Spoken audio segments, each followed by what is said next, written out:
A 20-year-long football match that not only changed the fate of football but also the fate of world's biggest football playing nations. It was a match greater than any World Cup final. It was a match between the game of football and technology. Yes, you heard it right. A match between football and tech. And in this video, I am going to take you through a match that changed the football forever.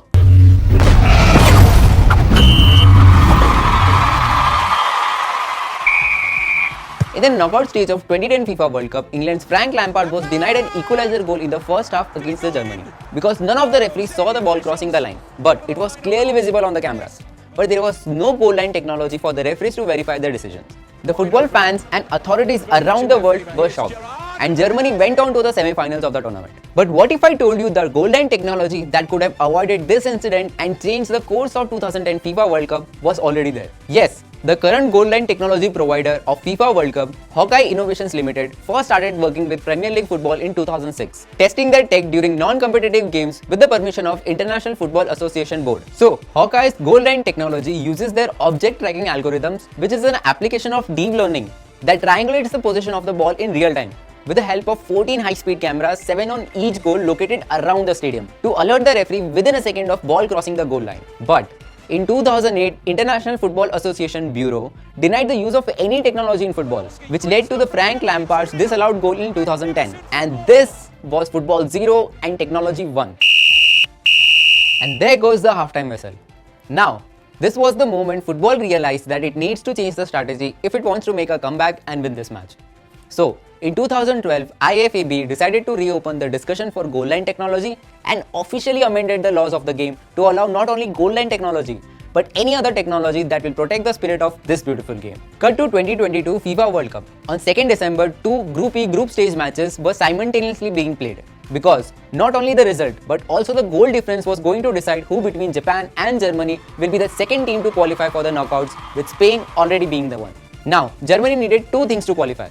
First, to win against Costa Rica, and second, for Japan to either lose or tie their game against Spain. But in the second half, this match-defining moment took place.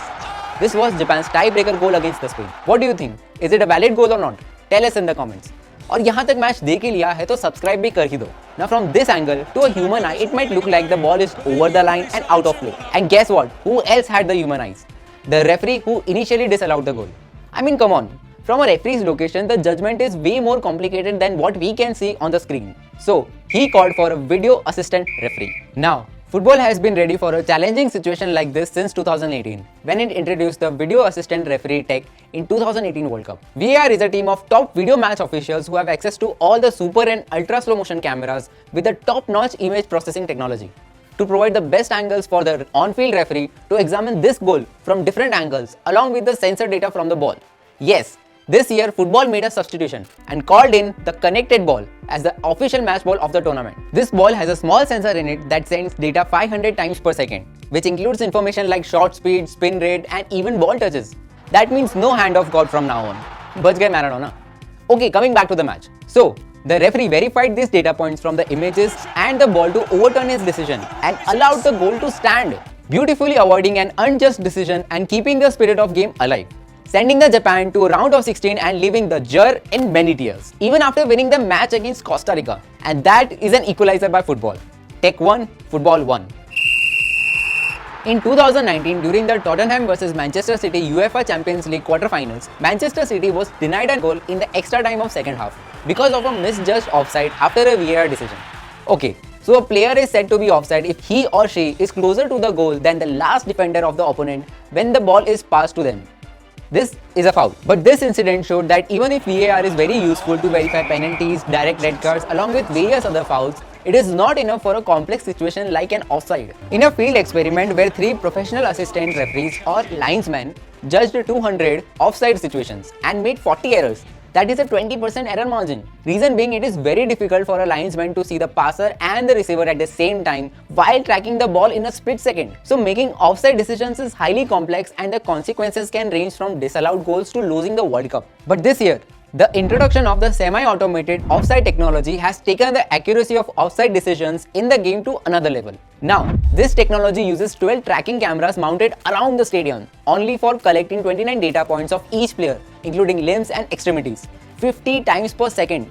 plus the sensor data from the connected ball I mentioned earlier. This limb and ball tracking data is then processed by an artificial intelligence to automatically locate kick point and draw a virtual offside line, bringing down the average time of offside decision making process from 70 seconds to as low as 30 seconds. Not just that, right after decision has been confirmed by the on-field referee, the same data is used for creating a 3D animation for everyone at the stadium and homes watching the game to see how close and accurate the decision was. And how is that not a win for players, viewers, referees and the game of football, right?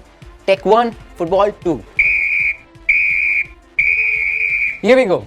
The game of football has finally won the match, paving the path for the integration of future technologies like artificial intelligence, object tracking, image processing, 3D animation and whatnot in sports, creating endless opportunities to work in sports technology for anyone who loves technology or sports or both. तो किस बात का wait कर रहे हैं? You have a chance to make your job all play and no work. Just check out our industry-ready tech courses और क्या पता tomorrow you might come up with a tech that changes the face of sports. And for such upskilling tips, make sure you like, share and subscribe to upGrad. See you in the next video.